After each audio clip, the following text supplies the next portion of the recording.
Picture this. The night sky above ancient Earth is quiet. Then a blaze of light splits the heavens. Hundreds of radiant beings descend like falling stars. They were meant to watch humanity. Instead, they made a choice that changed history. They took forbidden paths, taught secret arts, and unleashed chaos. This is the tale of the fallen angels in the Book of Enoch, a story lost to many, yet echoing across thousands of years.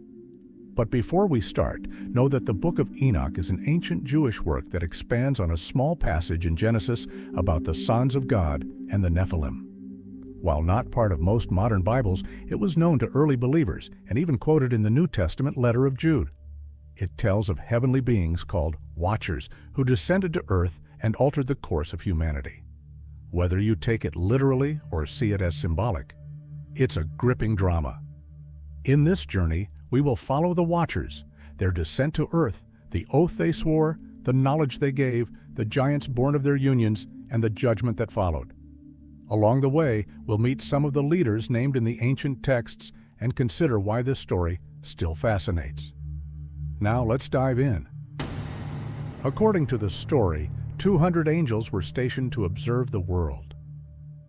As time passed, they gazed upon human life with fascination. The beauty of women stirred desire. Their mission was to watch, not to interfere, but their hearts burned with longing. Their leader, Semjaza, feared acting alone. He said to the others, "I fear that you will not go through with this deed, and I alone will bear the penalty." So they made a pact. On the slopes of Mount Hermon, under the night sky, they swore an oath together, binding themselves with a promise that none would turn back. Imagine the sound of that oath, voices of fire against the cold night. In that moment, rebellion began. The Watchers descended. In ancient imagination, this was not a gentle arrival. It was a storming of the earth. Luminous beings stepping into the world of men. They took wives. They crossed a boundary meant to remain closed.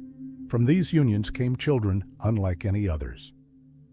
The Book of Enoch describes their offspring as giants, enormous, powerful, consuming.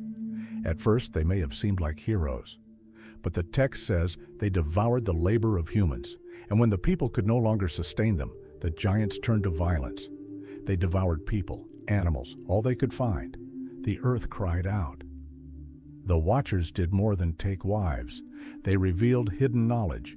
Here are some of the names preserved in the Enoch tradition and what they were said to teach. Semjaza, their chief, taught enchantments and root cuttings, early forms of sorcery. Azazel revealed how to fashion swords, knives, shields, and breastplates. Before this, people fought with sticks and stones. Now, blood was shed with iron. Barachiel taught astrology and signs of lightning. Kokabiel taught about constellations. Penamue revealed the art of writing, bringing both education and deception. Sariel taught knowledge of the moon's cycles, changing humanity's understanding of time. Armaros explained incantations. Shamsiel instructed on the signs of the sun. Each of these teachings in the story led to corruption. Knowledge itself is not evil, but wisdom and restraint were absent. The result was war, idolatry, and oppression. Imagine early humanity suddenly armed with steel, spells, and the idea that the heavens could be manipulated. Imagine the arrogance it could breed. That is what this story wants you to feel, the weight of knowledge misused.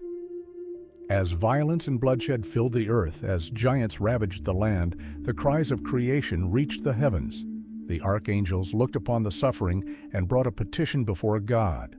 Michael, Gabriel, Raphael, and Uriel are named as those who interceded.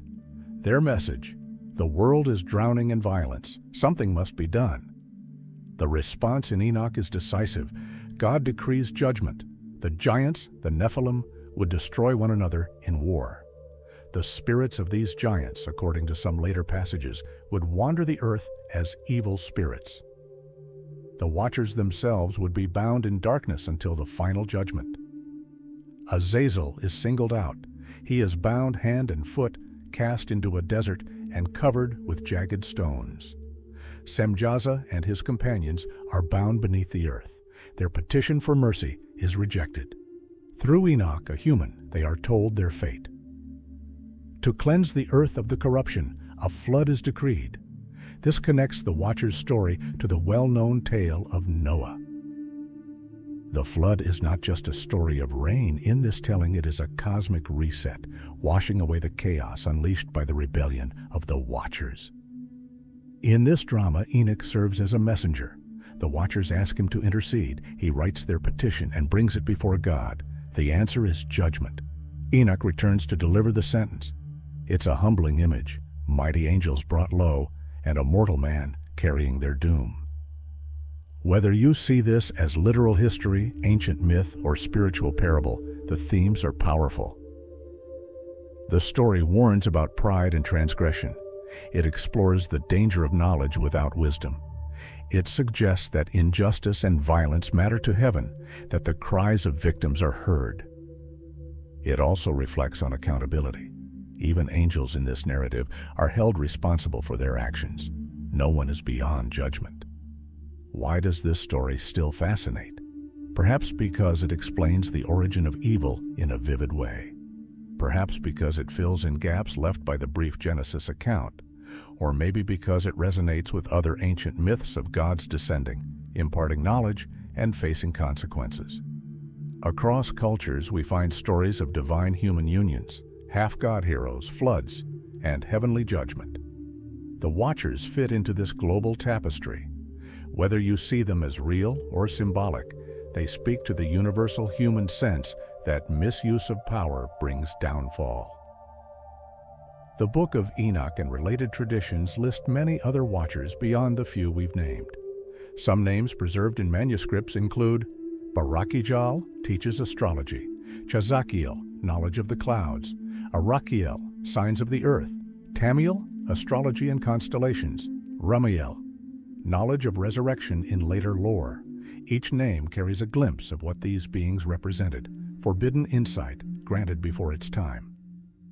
We could go on listing names, but the pattern is the same. Heavenly knowledge misused leads to harm. That's the moral heartbeat of the narrative. So what happened to the Watchers? In this story, they await final judgment. What happened to their children? They perished, their spirits wandering. What happened to humanity? According to the biblical tradition, a flood cleansed the earth, and the cycle began anew. Is this literal? Is it metaphor? That's for each listener to ponder, but the tale itself remains gripping. We've only scratched the surface of Enoch's visions. There are more details about heaven, about the future, about judgment. Would you like to hear about those in another video? Should we explore all the Watchers' names and their roles in detail? Let me know in the comments. If this story of the fallen angels intrigued you, like and share this video. Subscribe for more deep dives into ancient mysteries and hidden history. And remember, every gift of knowledge carries a responsibility. The story of the Watchers warns us. Pride and rebellion have consequences.